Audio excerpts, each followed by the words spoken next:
কে? আমি। বাইরে এসো, আমি তোমার জন্য অপেক্ষা করছি যে।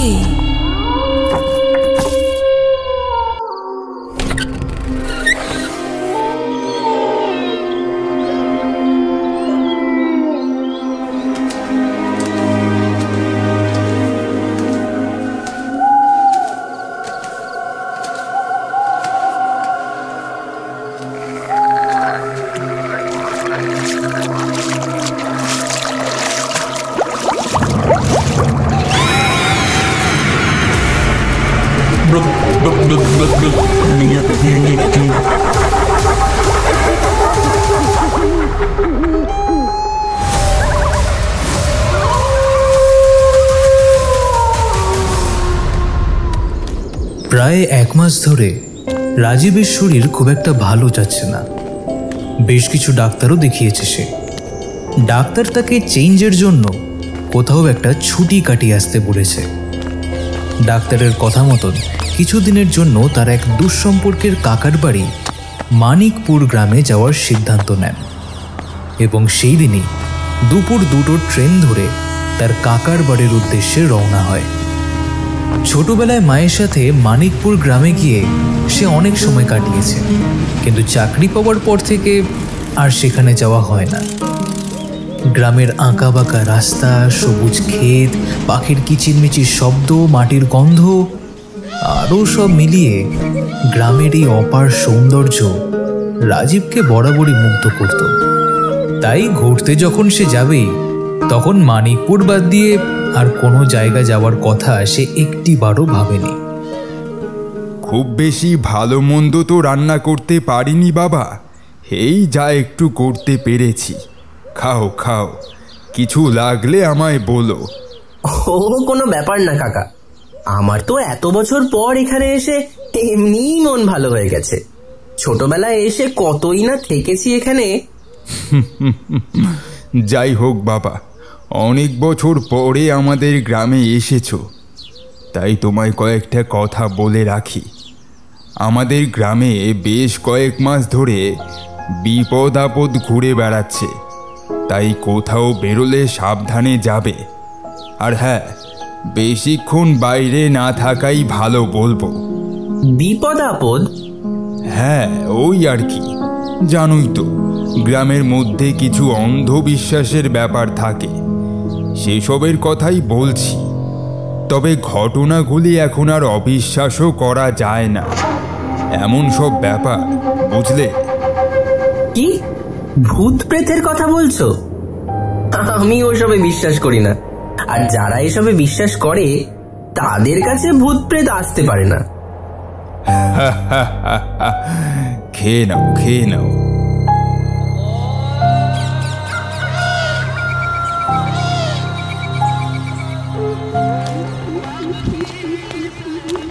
কাকা, এক কাপ চা পাওয়া যাবে? না না, এখন আর চা পাবেন না দাদা বাবু, দোকানের ঝাঁপ নামাবার সময় হয়ে এসেছে। এত তাড়াতাড়ি? এখন তো সবে 6টা বাজে। এখন আর গ্রামের পরিস্থিতি ভালো না দাদা বাবু, সবাই তাড়াতাড়ি দোকানপাট বন্ধ করি বাড়ি চলে যায়। কেন? গ্রামটিকে এক নজরই দেখলে খুব সুন্দর মনে হয় দাদা বাবু, কিন্তু এইরকম বিপদ হঠাৎ এসে এই গ্রামের সুখ শান্তি একেবারে সব কেড়ে নিছে। শোনেন, রাইতে ঘুমের ঘরে যদি কেউ 3 বারের বেশি আপনার নাম ধরি না ডাকে, তাইলে কোনো মতে ঘর থেকে বেরোবেন না, বুঝলেন? কেন? রাতের বেলা কি চোর ডাকাতের ভয় আছে নাকি এখানে? দোকানের লোকটির সারা মুখমণ্ডলে খেলে গেল এক অবর্ণনীয় আতঙ্ক। চোর নয় গো দাইদা বাবু, রাইতের বেলায় এই গ্রামে নিশে ঘুরে বেড়ায়। রাইতে যখন আপনি গভীর ঘুমে আচ্ছন্ন রয়ে থাকবেন, সেই সময় নিশি আপনার দরজার কাছে গিয়ে 3 বার আপনার নাম ধরি ডাকবে। 3 বারের বেশি সে ডাকবে না, আর যদি ভুলেও আপনি সেই ডাকে সাড়া দেন, তাইলে আপনার সর্বনাশ অনিবার্য।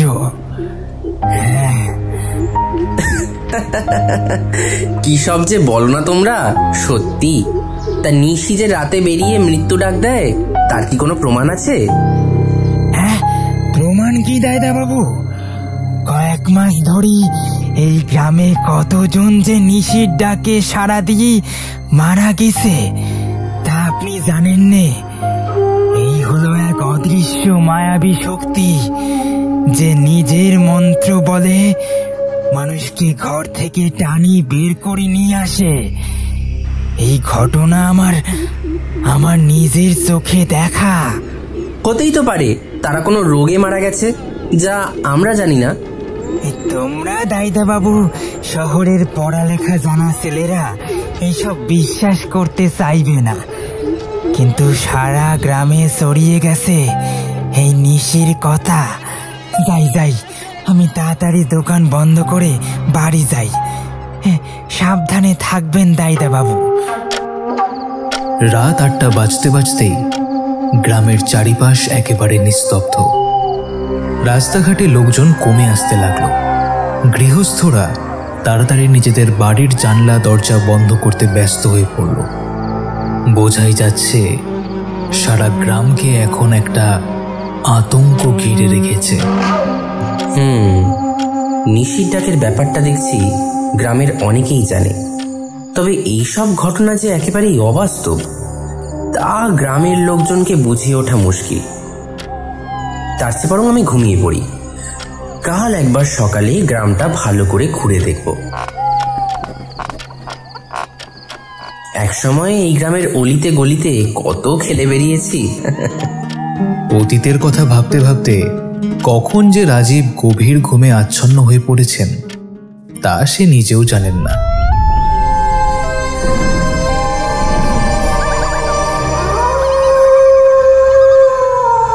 সময় পেরোতে থাকে, রাত প্রায় 1টা। হঠাৎ সেই সময় জানলা দিয়ে একটি নারী কণ্ঠের আওয়াজ ভেসে ওঠে। রাজীব,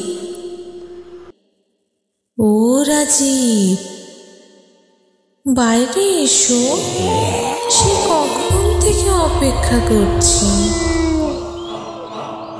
হঠাৎ এত রাতে একটি মহিলার গলা কানে আসতেই চট করে ঘুমটা ভেঙে যায় রাজীবের। ঘুমের ঘোরেই রাজীব একাকী বলে ওঠে, এত রাতে আবার কে ডাকছে?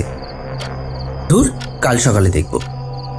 রাজীব সেই মহিলার ডাকে কোনো রকম পরোয়া না করে আবার ঘুমিয়ে পড়ে। তারপর সেই রাতে রাজীব আর কোনো ডাক শুনতে পায়নি। রতন, কাল রাত থাকি বুড়ি কাকিমার মেয়ে পূজাকে খুঁজি পাওয়া যাচ্ছে না। আসার পথে বাদলের সাথে দেখা হয়েছিল। সে বলছিল কাল রাইতে নাকি সে নিজের চোখে পূজাকে নিজের ঘর থেকে বেরিয়ে যেতে দেখিছে। আরে বাবা, হতেও তো পারে কোনো সমস্যায় পড়েছে মেয়েটি। না দাইদা বাবু, কোনো সমস্যা হলেও মেয়েটি তো নিজের বাড়িতে ফিরবে বা বাড়ির লোককে খবর দেবে নাকি? সেই কাল রাত থেকে পূজা নিরুদ্দেশ, এখনো তার কোনো খোঁজ পাওয়া যায়নি। না না না, এক এক করে গ্রামের সবাইকে সর্বনাশের পথে নিয়ে যাচ্ছে এই নিশি। এসবের পেছনে অন্য কোনো কারণও তো থাকতে পারে, যেমন ধরুন কোনো সিরিয়াল কিলারের কাজ হতে পারে, যে হয়তো কোনো রকম প্রতিশোধ নেওয়ার জন্য এই গ্রামের লোকজনের পেছনে পড়ে রয়েছে। না না না, আমাদের গ্রামে ওইসব কিলার টিলার বলে কিছু নেই।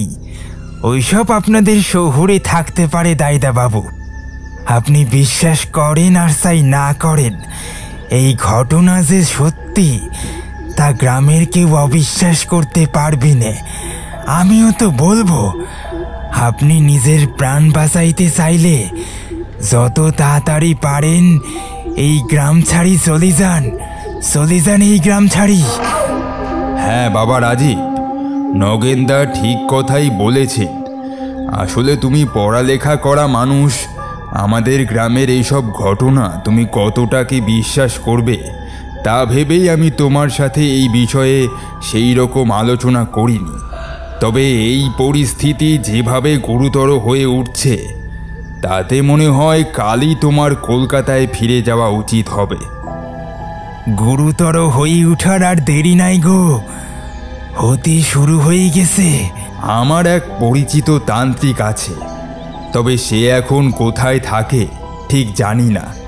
তাকে যদি একবার খবরটা জানাতে পারতাম তাহলে হয়তো সমস্যার সমাধান করা যেতে পারত। আগে যেখানে তান্ত্রিক থাকতো সেইখানে যদি একবার গিয়ে খোঁজ নেওয়া যায়, তারা নিশ্চয়ই জানাবে কিছু। হ্যাঁ, ঠিক কথাই বলছো তুমি নগেনদা। আজই বরং ওনার পুরনো আস্থানাতে গিয়ে একটা খোঁজ নিয়ে আসি। হ্যাঁ হ্যাঁ, সেই ভালো। রাজীব, বাবা আমার ফিরতে একটু রাত হতে পারে, তুমি সাবধানে থেকো। আর হ্যাঁ, যতক্ষণ না আমি আসছি ততক্ষণ তুমি কোথাও বেরিও না কিন্তু। ঠিক আছে কাকা। রাত তখন প্রায় 9টা বাজে। রাজীবের কাকা বলেই গিয়েছিলেন যে তার আসতে একটু রাত হতেও পারে, তাই সে আর অপেক্ষা না করে নিজের খাওয়া দাওয়া সেরে বিছানায় শুয়ে পড়ে। ঘড়ির কাঁটার টিকটিক শব্দ ধীরে ধীরে যেন আরো জোরালো হয়ে উঠেছে। দূরে কোথাও ডাকছে এক অজানা রাত জাগা পাখি। বাঁশ বাগান দিয়ে ঘন ঘন শোনা যাচ্ছে শেয়ালের হুক্কা হুয়া।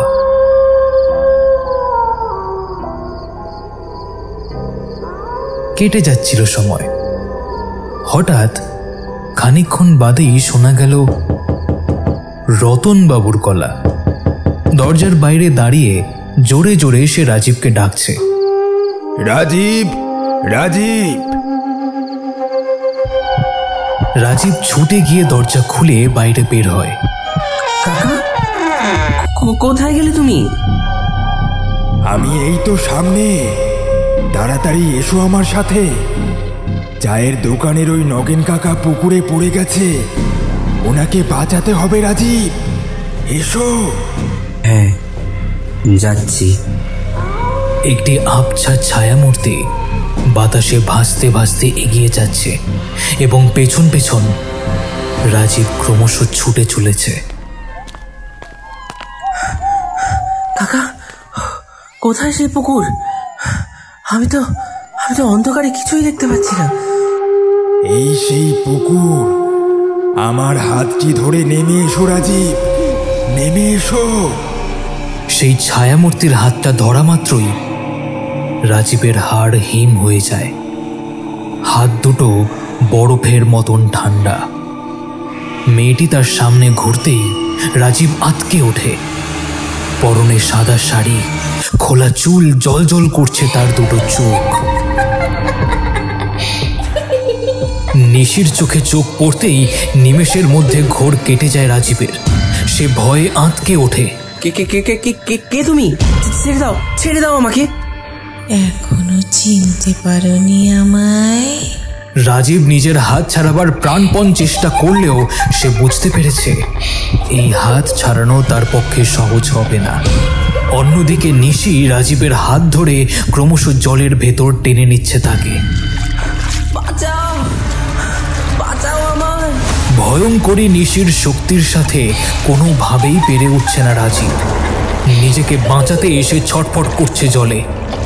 আশেপাশের কেউ তার ডাক শুনতে পাচ্ছে কিনা তা সে জানে না। রাজীব ক্রমশ তলিয়ে যাচ্ছে জলের ভেতর। হঠাৎ একজন এসে রাজীবের হাতটি শক্ত করে ধরে তাকে পুকুর পাড়ে তোলে। ততক্ষণে রাজীবের জ্ঞান প্রায় নেই বললেই চলে। রাজীব এটুকু বুঝতে পারে কেউ তাকে নদীর পাড়ে তুলে এনেছে। সে চোখ দুটো খোলার চেষ্টা করে। খুব আবছা দুজন ব্যক্তিকে এসে দেখতে পায়। তারপর রাজীব আবার জ্ঞান হারিয়ে ফেলে। পরের দিন সকালে রাজীবের জ্ঞান ফিরতেই তান্ত্রিক মশাই এবং রাজীবের কাকা তাকে গত রাতের সমস্ত ঘটনাটি বলে। রাতের ঘটনার পর নিশির ডাকে বিশ্বাস করতে রাজীবের আর কোনো দ্বিধাই নেই এখন। এসব আপনার জন্যই সম্ভব হয়েছে বাবা। কাল রাতে আপনি না থাকলে ওই ভয়ঙ্কর নিশির কবল থেকে রাজীবকে বাঁচানো সম্ভব ছিল না, নয়তো কি যে হতো। আর চিন্তা করার কিছু নেই। আমি এই গ্রামের সীমানা এক শক্তিশালী মন্ত্র বলে বেঁধে দিয়েছি। ওই নিশি এই গ্রামে আর কোনোদিনও প্রবেশ করতে পারবে না। আপনি কাল না থাকলে আমি আমার প্রাণ ফিরে পেতাম না। আপনাকে অনেক ধন্যবাদ বাবা।